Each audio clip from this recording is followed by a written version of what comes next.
Educators hate to use plain language. We love to make up long words and acronyms to define simple things, and you'll find that true throughout your years. Right now, I'm going to lay out a few of the terms and acronyms that you'll need to know early in the process of application and passing your tests.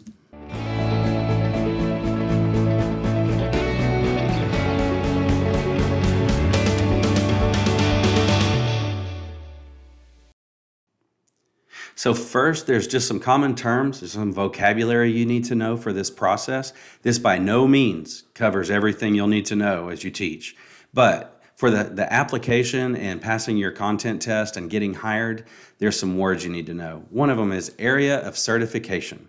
What this is, area of certification here in Texas is defined by two things. The content, like math or English or science, and then the grade level, which would be either grades EC through 6 or 4 through 8 or 7 through 12. So you'd have an area of certification, for instance, that's math 4 through 8. That means I'm a math teacher in middle school or 4th and 5th grade and 6th grade in elementary. If you're EC through 6 core subjects, that's an interesting one. Core subjects just means all of the cores, English, math, science, and social studies. And the EC through 6 means early childhood through 6th grade. So if you can kind of think in those terms, you can dissect the code and figure out exactly what area of certification it is that you want to teach. Another term, content. You need to understand really the difference between content and pedagogy. Content is just what it sounds like. If you're teaching English, your content is English. If you're teaching core subjects, your content is English, math, science, and social studies. If you're talking about pedagogy, though, that is teaching method. So all of your tests have two components on them.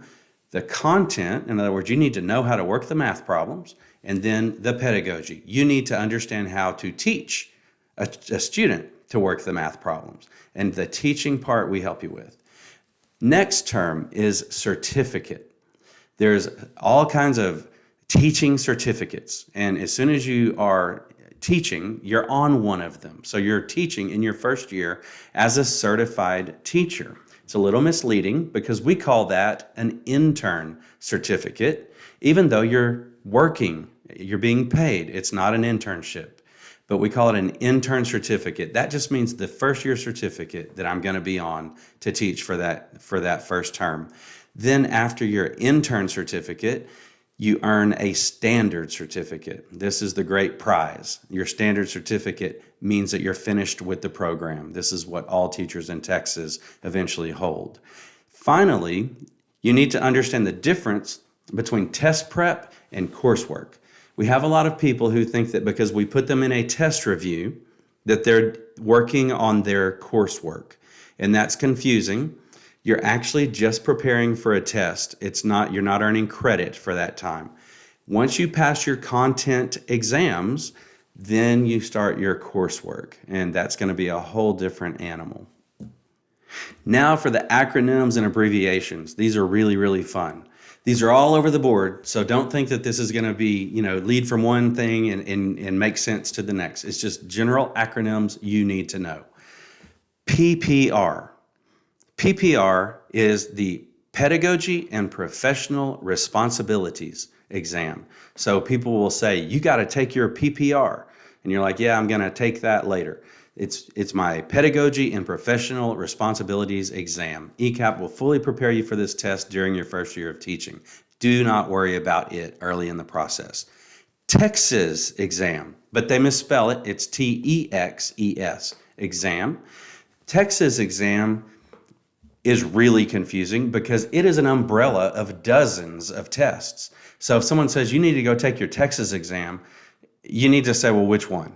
Because that could mean anything. It could be a PPR exam. It could be a content test like EC through 6 core subjects. It could be any number of tests, but they are all generally called Texas exams.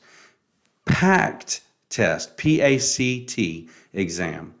A PACT exam is only useful while you're getting into a program.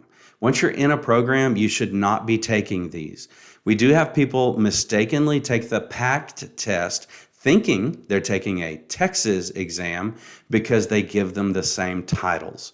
But PACT is a different umbrella of tests that you should stay away from unless your program tells you specifically to take one.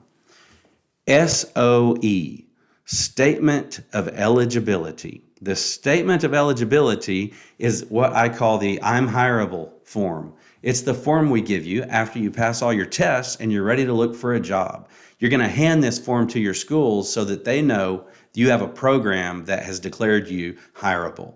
So that form called an SOE is going to be your most important friend for a very short time. TEA, finally. TEA is our regulatory agency. The Texas Education Agency regulates everything from school districts to programs and universities that certify teachers. They are the regulatory or enforcement arm of the Department of Education, we'll call it here in Texas. And that's pretty much it for the beginning of the program. Don't worry though, because many, many more acronyms are going to follow.